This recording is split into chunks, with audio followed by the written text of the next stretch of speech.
Nah, selanjutnya ini juga banyak yang menanyakan terkait toko daring ya, toko daring yang bela pengadaan itu ya, yang Habis gitu ya, Habis, Bineka segala macam. Jadi ini masuk ke dalam katalog elektronik ya, masuk ke dalam katalog elektronik. Jadi tetap silakan masih bisa dipakai ya, seperti itu.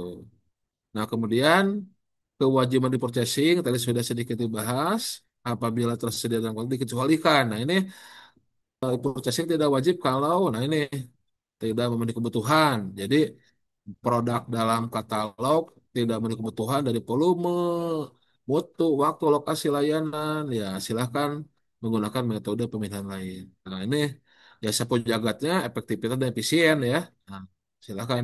Nah ini berdasarkan penilaian PPK. Jadi PPK membuat justifikasi lah kenapa tidak menggunakan e-purchasing ya. Oke. Kemudian katalog elektronik dibuka ya seluas-luasnya sekarang ya. Seluas-luasnya untuk apa pelaku usaha juga nanti supply by apa by customer ya. Jadi penyedia juga konstruksi pelaku konstruksi bisa belanja material di katalog nanti ya. Ormas, Pokmas ya. Nah, ini bisa masuk ke dalam katalog elektronik. Ini jasa konsultan masuk katalog elektronik, Pokja purchasing ya ini dengan Mincom ya. Mincom. Nah, nanti ya juga tambahannya di atas 100 juta memerlukan HPS ya. Jadi e-purchasing di atas 100 juta ini harus HPS. Tapi kalau menurut saya pribadi sih tambahannya untuk ya semua e-purchasing itu bagusnya kita memiliki referensi harga ya.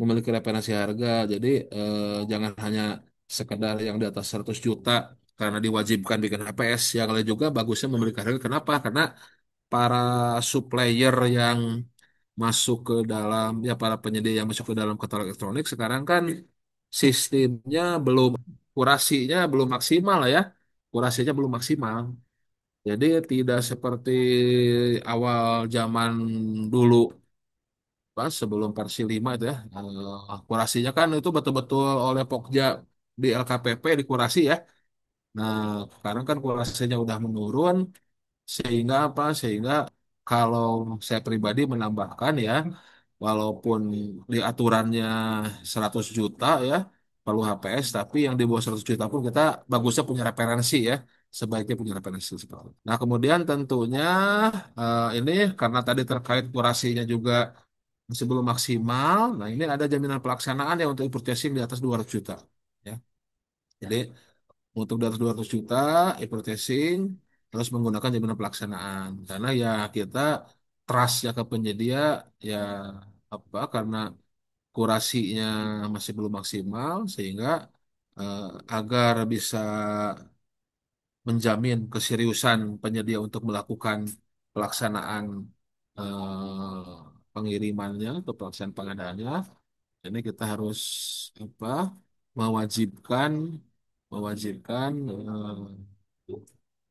jaminan pelaksanaan untuk di atas 200 juta. Ini lengkapnya ya, lengkapnya terkait penguatan di purchasing ya.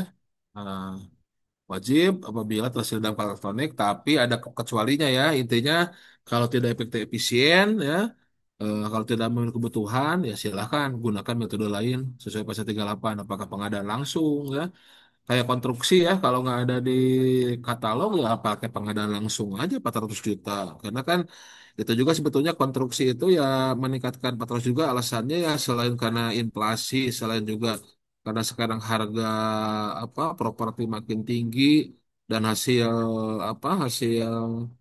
dilihat dari data pengadaan juga ya itu threshold 400 juta itu ya sebetulnya juga untuk apa strategi agar kalau konstruksi itu tanda kutip sulit di katalog ya kita tarik ke pengadaan langsung aja untuk sampai dengan 400 juta seperti itu. Dan konsultasi bisa purchasing ya ini rangkumannya ya.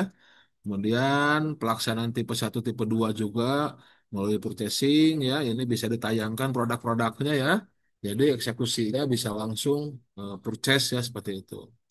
Kemudian swakalola juga untuk material, alat, bahan, gunakan di purchasing ya.